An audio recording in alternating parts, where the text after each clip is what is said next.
all personnel. Incoming podcast. This is MASH Matters. Greetings and salutations. Hello, how are you? My name is Ryan Patrick, and I am pleased to be joined once again by my partner, Mr. Jeff Maxwell. Hello, Jeff. Hello, Ryan Patrick, and it is indeed Jeff Maxwell. And Ryan, I know that we are both very excited about our guest today, and I know that everyone listening and everybody who listens to, well, basically any MASH-oriented program, but especially MASH Matters, will be thrilled because we have someone who is a tremendous member of the MASH family, an incredibly talented writer, producer, all-around nice guy, and I'm talking about Mr. Dan Wilcox. The introduction scared me. I was waiting to hear someone else's name announced. I'm honored that you've asked me to do this. Well, thank you. That's very nice. So, Dan, before we start kind of getting into MASH, I'd like our listeners to know a little bit about your history. And from what I understand, you began your writing career on a children's show called Captain Kangaroo. I did, yes. And it's really where I learned the basics of writing. Wow. You had to deliver something once a week. Aha. Some weeks, 2 scripts. I spoke to the Writers Guild about this after I was no longer on Captain Kangaroo, and they said, oh, no, that's completely improper. They interpreted their deal with the Writers Guild that they could ask the writers to write 1 or 2 scripts a week at their discretion. So you didn't usually have to do it every week, but like every other week, there'd be twice the assignment for the exact same money. Oh, that's not good. Can you kind of describe that show for people who don't know what the heck Captain Kangaroo is? Because it's kind of a weird title. Well, he wore I don't know where the captain came from. He wore sort of a naval-looking uniform. It had a lot of pockets from which, in the early shows, he would produce toys and play with them on camera. So that was the kangaroo reference, that his pockets had stuff in. Oh, referring to the pouch, is that? Many, many pouches. Many pouches. He also, he was bald and he wore a wig, and he was not as handsome as you think. I do remember him. I do. When I was a kid, I did see it. Were you in the audience when I was writing it? 65, 66, 67? Sure, why not? Absolutely. I had a good time. The whole family and I watched it. It was embarrassing when I'd meet an attractive woman at a party, and it would turn out that she'd been in the audience when I was writing Kangaroo. Yeah, that's not a hot title, is it, to say, hi, baby. I've been writing Captain Kangaroo for 3 years. What do you want to do here?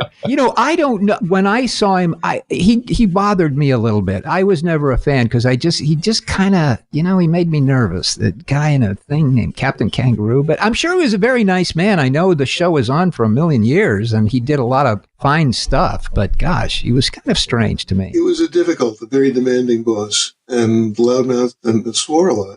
Oh my, this is big. He'd done something important. He had been, I don't know if you know this about him, he was on the Howdy Doody show, and he played Clarabelle the Clown. Was a mute clown who had a bulb horn like Harpo Marx's.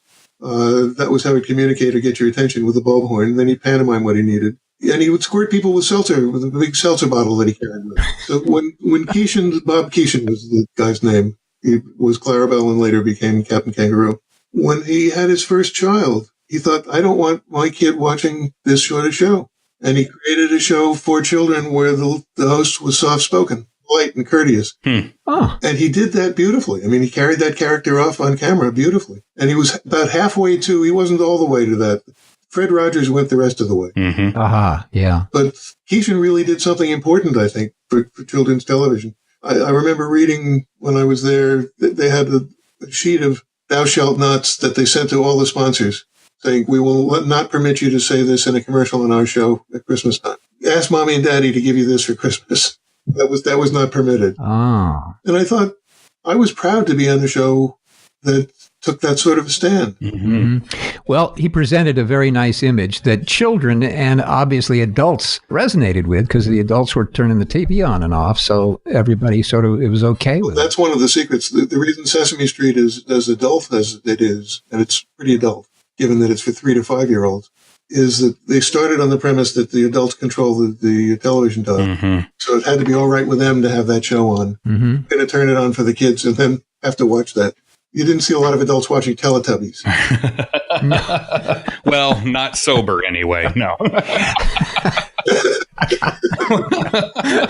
Now, Sesame Street. You worked on Sesame Street too, and Jim Henson has always been a hero of mine. How was it working with Jim Henson? We didn't often get to work directly with Jim. The Muppets were actually in the studio. I mean, the puppets that were in the studio every day were Oscar the Grouch, Big Bird, because the same puppeteer did both of them, Carol Spinney. Yeah. And later the Snuffleupagus was added to that. Back then, only Big Bird ever saw the Snuffleupagus. Mm-hmm. I remember that. Couldn't do a Snuffleupagus piece anywhere else but on the street. So it hung from the ceiling.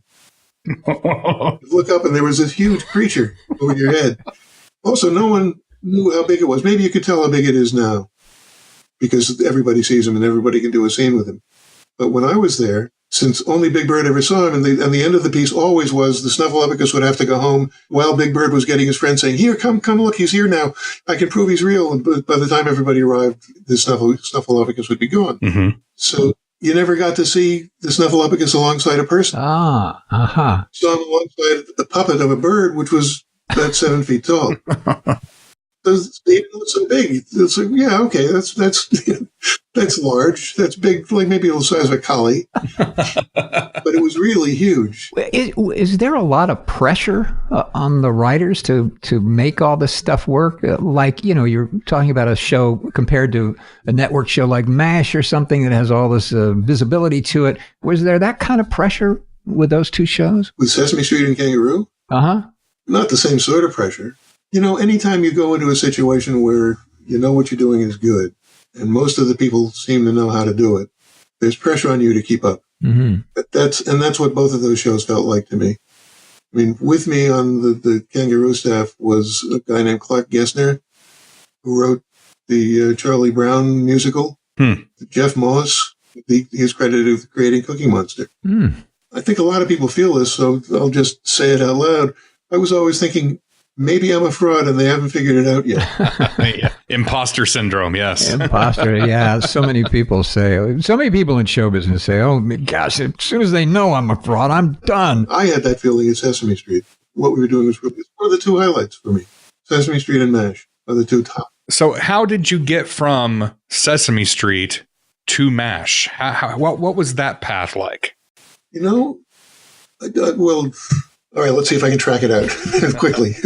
I had played out everything that I wanted to do or could do in New York, which is where Sesame Street and Captain Kangaroo shot.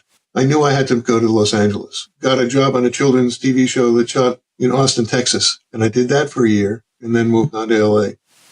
When I hit L.A., I got in touch with people that I knew from either Sesame Street or the Electric Company, which was the other show that Children's Television Workshop had on the air back then. And one of them was Thad Mumford. Thad was, it's appropriate to use the past tense on that now. I was going to bring that up. I kind of wanted to say we certainly offer our condolences to you for losing a good friend, a writing partner, and most importantly, as I say, a good friend. He was certainly a friend to you and obviously a very important part of the MASH family. So it was a very sad thing. So our condolences to you for losing that. Thank you. It's I don't know. I'm still...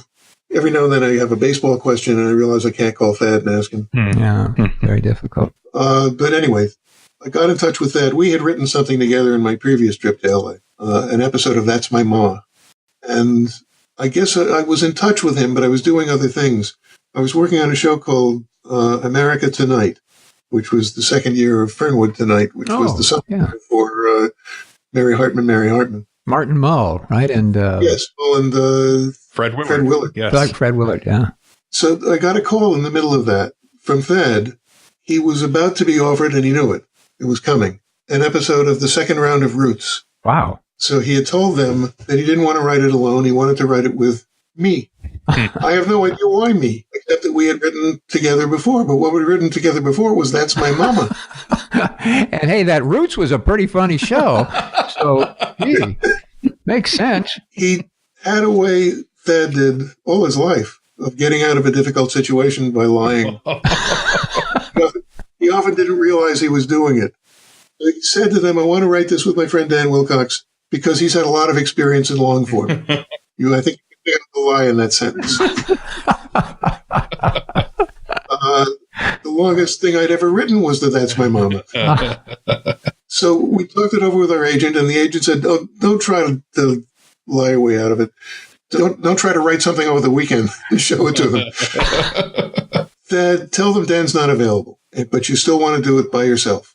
If they give you the assignment, write it with Dan, and you pay him under the table. Oh, boy. Okay. Wow. So he told them that I wasn't available. They said, okay, will you do it? And he said, yes. And then he and I wrote it, and he gave me the money, half the money. Wow. We went on living that lie, and it kept growing, of course, because they didn't know I was there. So the producers, nobody knew you were actually part of that script. That's right. Wow. And Dad started saying, I got to tell them. I'm going to tell them. When we handed in the first 20 pages or so, he said, I'm going to tell them. Then he walked confidently out the door, came back in. I hadn't told them. He's thinking about it as he drove over. What if they didn't like these pages? He didn't want it to look like he was blaming me. So he'd wait. If they liked it, then he'd tell them. He had another excuse then, another excuse. And it went on for months. And I decided, okay, it's not going to happen. He's never going to tell them. And I'll know that I did it. And that may have to be enough. At the end of that, Dad said, you want to be partners on everything? And I said, sure. Okay. Interesting. So that's how the partnership really got started. Really started with That's My Mama. But when we were on another show called The Waverly Wonders, Dad decided that it was now clear that they liked what we had done. And he decided he had to tell them. And he went over to the Lorimar office and told them. They had already shot the titles. They had to go back and reshoot the card, so it added my name. And I've said to people, it's the bravest thing I've ever seen a human being do. Certainly, it's the bravest thing I've ever seen a human being in show business do. Yeah. Yeah. Wow, that's a great story. That is. That we were partners, and we did the Waverly Wonders together. We were on a series called Angie together, and we got fired off of Angie, which was all right. We weren't happy there. It never feels good to be fired. But the MASH offer came along. Possibility. We wrote a script, and on the strength of the script, we got the job. I'm surprised if you look at it. I moved to Los Angeles. In about a year and a half, I was writing an episode of the second round of Roots. And 6 months later, I was a writer on MASH. Wow. I didn't expect things to happen that fast. Was there a certain level of I mean, you certainly had done a lot of shows and series, but was there a certain level of intimidation to walk into a show like MASH? Oh, of course. Yeah? I've told people for years, I felt as if I'd been handed a Fabergé egg and told not to break it. Well, you certainly didn't break it, buddy. Were you aware of the show? Were you a fan of the show before you started writing on it? Yes, but not from the way you would expect. I was in Texas working on a children's show when MASH went on the air, and I didn't have a lot of time to watch a lot of TV then. But when I went to L.A., CBS, which didn't realize what it had, Fox didn't know what it had. They started showing repeats of MASH at 11:30 at night. They had an advantage. You could show more commercials in a half hour at that hour. So a lot of shows got cut down to the instead of, I think we did 24 and a half minutes of entertainment in the half hour. A lot of shows would cut that down to 22 minutes so they could put the extra commercials in. But MASH didn't have to cut down because CBS didn't have anything else to go on after it. So they would go for 35 minutes and show the extra commercials. And that's when I got to know how good the show was. Even then, my experience in writing the show was that I kind of learned it one character at a time.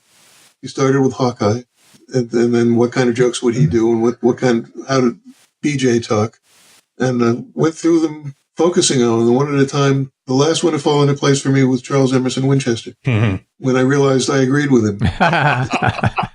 So when you, was there what kind of a process did you go through in terms of becoming part of MASH? Did you turned in a sample script or a spec script? No, it was a paid script. It was the one that eventually won the Writers Guild Award. Oh, wow.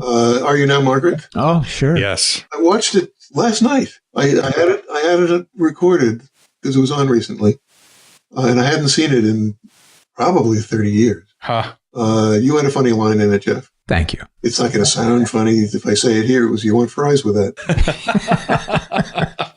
Hey, if I'm in a bar, alone, and it's good night, I say that all the time. I say, hey, you want fries with that? We wrote the script on that premise. The story didn't quite work. When the show geared up, really going into action, Gene Reynolds showed up. I hadn't known how brilliant he was. He was astonishing. And he came up with the story turn that saved the script. And we wrote it.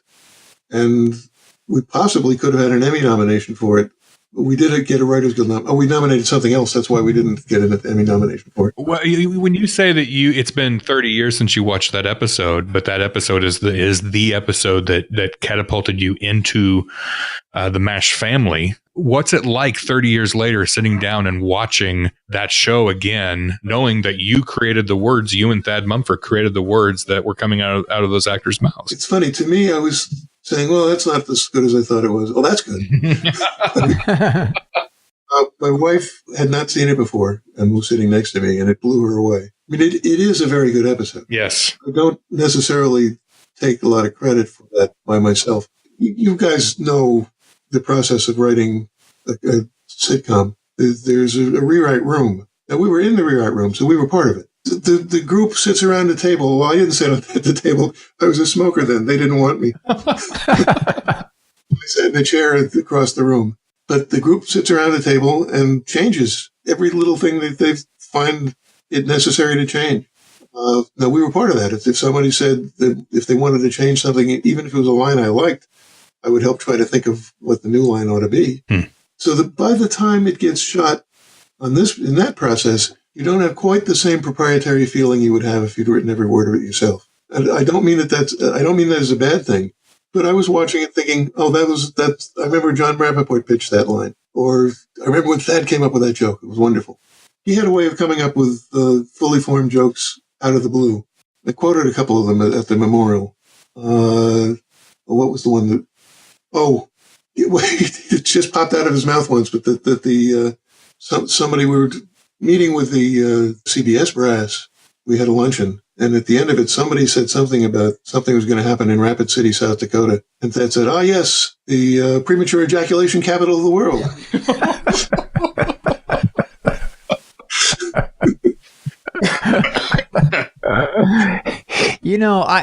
I find this fascinating in terms of the comedy brain. I've always been interested in what that's all about, and you certainly have it. You talk about Thad Mumford and all of the other talented writers who are writing comedy. What do you think that gene is? I mean, people have said, gee, can you learn it? Can you figure it out? Do you have to be born with it? Is it environmental? Is it structures of the brain? What do you think it is? There are people who have it and people who don't. Oh, okay. The people who have it exercise it effortlessly. Yeah. Larry Gelbart. Oh. Well, I mean, he really had it. He was Thad's hero. He was amazing. What an amazing guy he was. Were you a funny kid? I mean, I know when I grew up. Well, let's talk about me now. Okay. When I was growing up, I was kind of an overweight kid. I wasn't good at sports. Some overweight kids are great at sports. I wasn't. I couldn't do much of anything, but I was overweight. Kids would, make fun of me and beat me up, and nobody would talk to me. And so you either become a terrorist or you start finding ways to relate to the world. And usually, hopefully, it's a positive thing, like being funny or thinking you are funny and making your friends laugh. And then when you make your friends laugh, you make your parents laugh, and it goes on and on and on. But it came out of that difficult, painful process of being made fun of. And you hear so many comics talk about that. You're not a comic. You didn't have that sense of, I want to stand up at stage and do jokes and stuff. But were you a funny kid? Did you have that gene in you, or that need to kind of be silly and funny? Sometimes. I wasn't the class clown. I came from a family that was kind of very showbiz. My mother, her brother, was a big deal producer-director on Broadway, Jed Harris. Actually, Jed helped me get my first job on Kangaroo. Ah. I had audition material that I was going to carry up to their office and hand in, and I went to look at the show at my mother's house, and her brother Jed had out of the blue dropped in and stayed with her, sleeping on the sofa. So he sat up, watched an episode of Captain Kangaroo with me, and then looked at what I'd written, critiqued it, gave me a crash course in comedy writing. Wow. Stuff that I still work from today. Wow. It was brilliant. He was the only real genius I've ever met. And I went, long story, I wasn't staying at my mother's house. My girlfriend had rented a place in New York for the summer, and she and I were living there together. It didn't have a TV, so I had to go to my mother's house to watch Captain Kangaroo. Seems appropriate. I went back to my typewriter in my girlfriend's apartment and rewrote the scene according to what I just learned, and I got the job in a flash. Oh, wow. But you never wanted to perform per se and get up and tell. Through college, I was an actor. Oh, really? Okay. One of the 3 best actors at Cornell when I was there. Wow. All right. So you had that buzz in there. But I left it when I started writing. I never looked back. Even though it's still in a comedic vein, you felt much more comfortable in the writing process of comedy rather than performing it. Yes.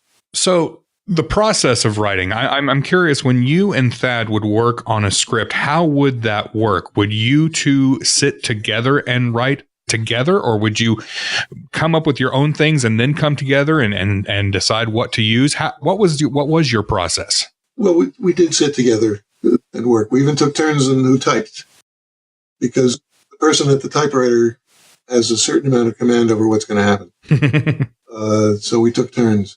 But we would do it line by line, playing it out ourselves. There are teams that actually split up. One team will do Act 1, the other team will do Act 2, the other person in the team will do Act 2. I wouldn't have felt right doing that. It wouldn't have felt organic. It's funny because that's only the beginning of the process. The rest of the process is, on MASH, we did 3 passes through a script in the rewrite room. And then we took it to a dinner at Burt Metcalf's house. I think it was on Wednesday nights. And Gene Reynolds would come, and we'd get his notes on this and changes on the same script. And then we'd set it up for the first read-through with the cast, and they would have notes. When we finished the script, we'd take a 5, which always lasted 15, and then come back and get notes from the cast. Anybody who had a note, any place, we would entertain it. There was a lot of respect back and forth on that show. I remember getting a phone call on the stage. They wanted to change a line. They wanted to put in a new line. Would we please come take a look at it? I can tell you on most shows I've been on, they wouldn't have bothered to do that. MASH was a special group of people. You mentioned Gene Reynolds coming over to dinner. Now, Gene was the producer of the show, executive producer for I think the first 4 or 5 or maybe 6 years. He was no longer the executive producer, however, when you were on the show. Is that right? Am I remembering? He was a consultant. He left the show. We only saw him 1 day a week. Okay, so his role then as a consultant was to come over and give you his notes on the script. Right. Okay. Since you want to talk about Gene, I loved working with Gene. Yeah. We had a script. You may remember it. It was actually 2 half hours long. We didn't show them together, but with a USO troop came to visit. Yes. Gwen Verdon was one of the stars. Yeah. There was a woman who had been with the USO troop in Vietnam who gave Bert the story. She had actually somehow broken her ankle, and they took her to a MASH unit. She had an affair with a doctor. And a bunch of stories came out of that, which they're all partial. We knew we had enough material to make a whole hour of television. But it was pieces of stories. There was a Gypsy Rose Lee story, which we said on Gwen Verdon, where she went to a unit actually it was in Vietnam. She went to a unit in Vietnam and said, yes, it's really me. You're not imagining things. And they had no idea who she was. But we hadn't laid out the story. And Bert said, you know what? Tonight, this was on a Wednesday. Tonight, let's make Gene earn his money. And when we were finished with the read-through and getting notes, Bert said, okay, Gene, we have all these pieces of story. We don't have the full story, the order in which they're going to happen and how they fit together. And Gene said, okay. So we told him all the pieces of the story, and he was making notes on all of them on a yellow pad. When it was all done, Bert leaned back in his chair, and Gene went into overdrive. He said, well, you want a good picture for your opening, so here, Hawkeye is getting dressed up to go out in the morning, but he's getting unusually dressy. Something's different. And then you want to go from that for contrast. Oh, well, you got this Klinger story. And he went to the next item. Bert was writing all this down on a pad. In about 20 minutes, Gene had laid out an hour of television. Oh, gosh. Amazing. It was breathtaking. Yeah. And I realized what a benefit the show had gotten from having him attached to it all this time. I used to watch him. I was sort of an observer of everything, and I used to watch him work with everybody. And I was blown away at his elegance and the way he was able to maneuver a large group of people, pretty hot, stars and powerful people in one sense, but maneuver them with a great deal of humanity, and still, everybody knew who the boss was. Yeah. And it was an amazing thing to watch. I told him that when I saw him at Bill Christopher's memorial. I said, Gene, I was really amazed by you and how skilled you were at maneuvering this incredible group of people and keeping everybody happy. And he said, oh, yeah. And then I left, but I was, he was an incredibly skilled, talented man. He still is, certainly. Yeah. Great guy. And so you became an executive producer. Is that not on MASH? Not on MASH. Oh, I thought you were. That was Bert. Oh, that was Bert. Right. I became producers. You producers. Okay. Of the people who got the title producer, Dennis Koenig also was elevated to producer. John probably became supervising producer. But I was the only one who actually went to do a couple of producery things. Well, speaking of that, producery things, a lot of people ask me about what various people do. You've got titles, executive producer, producer, co-producer, supervising producer, created by, showrunner, all these things that sort of show up. And it's a little confusing if somebody is looking at that going, well, what do those people do? Why are all those people, why are they 8 producers and 1 executive producer, and who's doing what? Well, the reason there are so many producers is the Producers Guild could not gain control over that title. The companies discovered, and this was definitely true with Ed and me, that they could pay us with a title instead of money, and the agents would be happy. Mm-hmm. And there's another piece to that, which is you get a pension, you get contributions made to your pension based on your income from writing. This is the Writers Guild deal. If part of your work was producing, money received for producing does not count towards your Writers Guild pension. So they could save money on our pensions by paying us the exact same amount of money and calling us producers. Wow. Okay. So anyway, a lot of that is also the producer title got adulterated so much because people could just take it. I mean, one of the reasons the Writers Guild formed in the first place was that people were assigning themselves the written by credit when they had done nothing. It was a struggle for the writers to get control over who could get credit for having written something. And one of the big things the Writers Guild does now is it determines who gets the credit. Speaking of titles and written by credits, I'm looking at the 17 episodes that you had a hand in creating for MASH, and most of them say written by Dan Wilcox and Thad Mumford, but there's one that says story by, and there's one that says teleplay by. And I've seen that on other episodes too, crediting other writers. What's the difference between written by, story by, and teleplay by? Well, written by would mean you wrote everything, the story, the scripts. It's, to some extent, it's a work of fiction when you think of how much of the work is done in the rewrite room, but that's what that title means. Teleplay would mean you wrote the script, but not the story. Story by means you did the story and someone else did the script. You may have contributed to the story. We laid out the story, no matter who wrote it. We laid it out in the rewrite room with index cards up on the bulletin board. What are the examples of story by in my case, or do you have those? On IMDb credited you story by for Death Takes a Holiday. Okay. Death Takes a Holiday was a Mike Farrell script, and he didn't realize, I think, how normal it was to have a large rewrite done. We did the large rewrite, and he insisted on having us take part in the credit. Okay. And I guess they had to find a way to divvy it up. I keep referring to the Writers Guild. I'm on a committee at the Writers Guild, the waiver committee, where people want exceptions to the rules of, for instance, if they want to be credited for something, the waiver committee has to approve it. Because there are rules. We won't normally give credit for a script to more than 3 people. And if it's a team of 5 or 7 that they all feel they wrote it together, they need our permission. So I think that for that one, Mike insisted that we come in, and I think the reason I'm credited for story is that was the piece that Thad and I wound up with. That was the wedge of the pie that we got.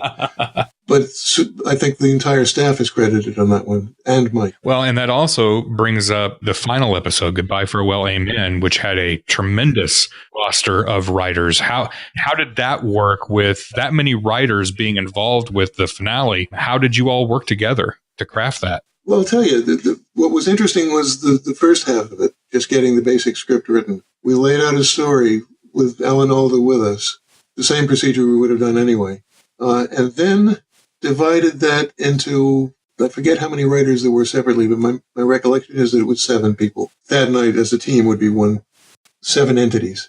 And each of those entities worked with Alan Alda. Wow. I don't remember which. I would recognize it if I watched the last episode, but it was somewhere in the middle.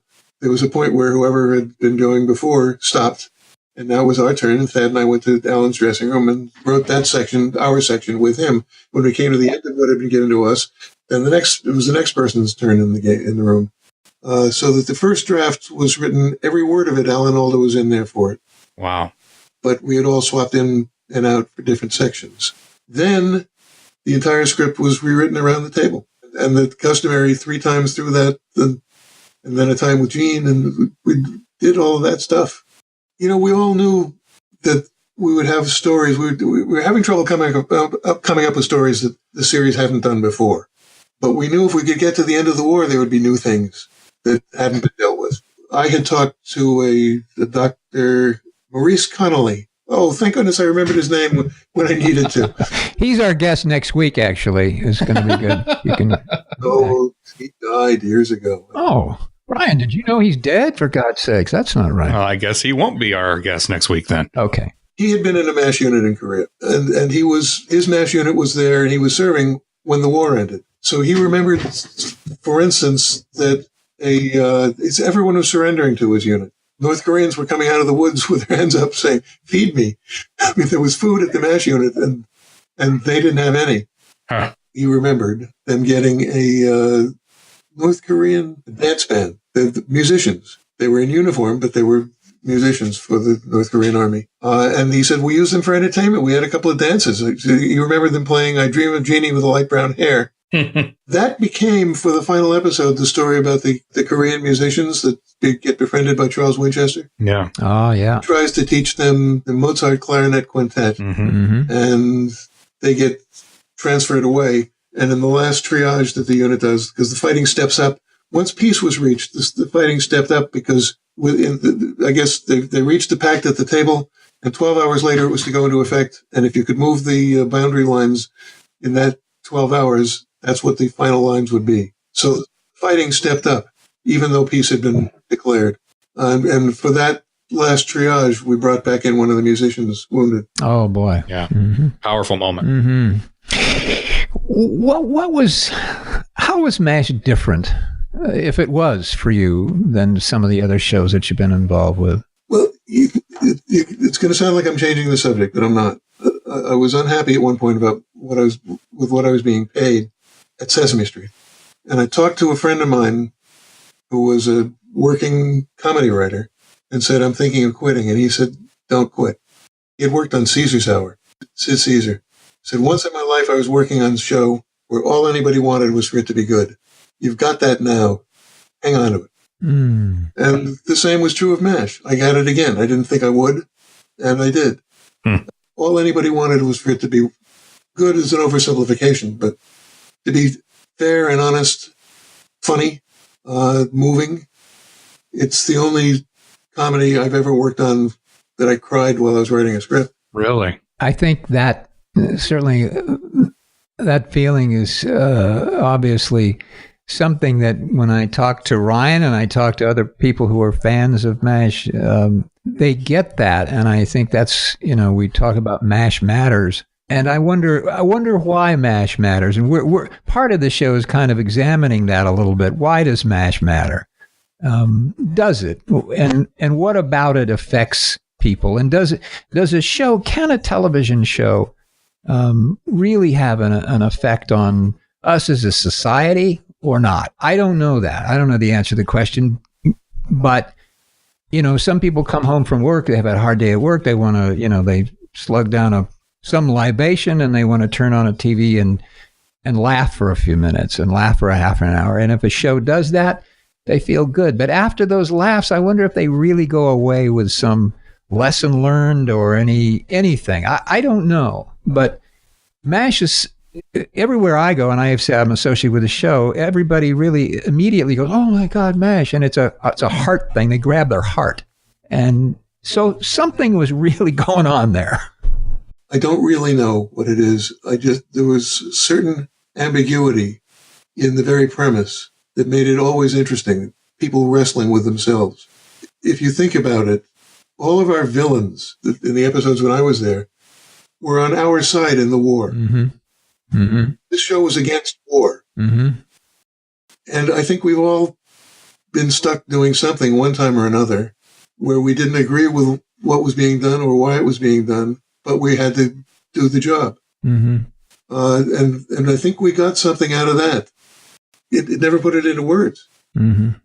Ambivalence. Yeah. But it was part of what we were writing. They hated what they were doing, and that's why they made jokes all the time. The jokes worked for them and worked for the audience.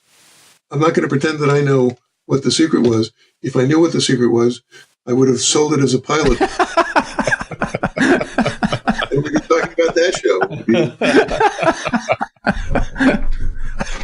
Well, it is. I mean, I obviously you've certainly had people say that to you, and they get tears in their eyes, and they talk about their family. Oh, I used to, I know Ryan has told me he used to watch it with his mom. Yes, yeah, my mom. Yeah. And a lot of people tell me that they grew up watching it with their parent. And I had one conversation with Alan Alda once about this, and he said, "Well, I think a lot of it is the fact that it may or may not be the actual show that's having the impact, but there is a bond between the parent and the child at that moment. So the feeling that they walk away with is really the bond and not necessarily about the show. It might have been, another show, and that bond would still have been there, and they would have felt emotionally connected to that show as well. I don't know. MASH was a very special, magical thing that happened. I wouldn't negate that bond. I don't think that's wrong, but I don't think that's all there is to it. The show was intensely human. Mm. Yeah. I'll tell you what watching the Are You Now Margaret episode, I had forgotten how good Loretta was in it. Mm-hmm. I knew she was good at it. She won an Emmy for it. But I was impressed now in a way that I wasn't back then. Maybe because I know her, because I know what else she did on the show, what other kinds of things. Mm-hmm. This was virtuosic. Are there any secrets you can tell us that we don't know about MASH? Did you bury the time capsule?